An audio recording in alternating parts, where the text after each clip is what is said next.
Вчера бев прозван од против кандидатот да одам да прошетам да ги видам делата кои што он ги направил заедно со владачката архитектура и исто така одговорам за мојата изборна програма.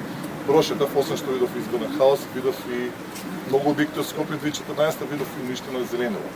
Денеска се случи истото сценарио, тоа е да кога ние закажуваме пресконференција во 12 часот, замислете во ист термин повторно против кандидатот Тодорович закажува пресконференција. Јас бев два пати повикан од негова страна и два пати одговорив. Прво за неговата изборна програма, потоа одговорив на прашањето што јас сум направил досега кога работев во градот Скопје за општина Центар. Меѓутоа на двете прашања кои што ги поставив, јас не добив одговор. Вчера поставив прашање дали во срцето на општина Центар никнува нова катна гража, каде што повторно свој простори ќе има Тинекс, односно Тинекс кој што се разбира во собственост на господин Тодорович. 24 часа побрз за одговор. Јас го знам одговорот, мислам дека граѓаните треба да имат одговор, но за жал не добивме досега никаков одговор. Ќе поставам уште едно прашање, бидејќи бев повикан да ја гледам сериозно изборната програма, господин Тодорович пред 4 години рекол дека во општина Центар ќе изврши гасификација. Значи пишува, цитирам, реализација на проектот на гасификација на општината.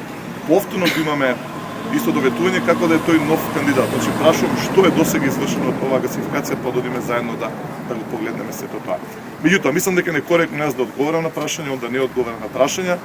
Затоа уште сега преку медиумите закажувам дека стените пресконференции ќе бидат прво пред Зебра и го повикам да дојде тој во ист термин да одржиме заедничка пресконференција, да видиме што е тоа што се случи со Зебра, зашто беше намената, што стана сега. И потоа наредната пресконференција ќе биде пред Прометеј за заедно да продискутираме што се случува со Скопје 2014, нешто што го нема ни во неговиот отчет, ниту во изборната програма.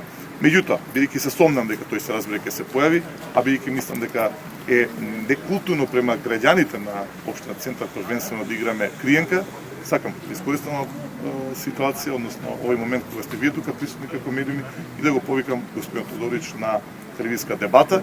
Тоа го должиме на граѓаните на општина Центар. Нека тој самиот одлучи на кој медиум ќе се случи тоа и во кој термин. Добро.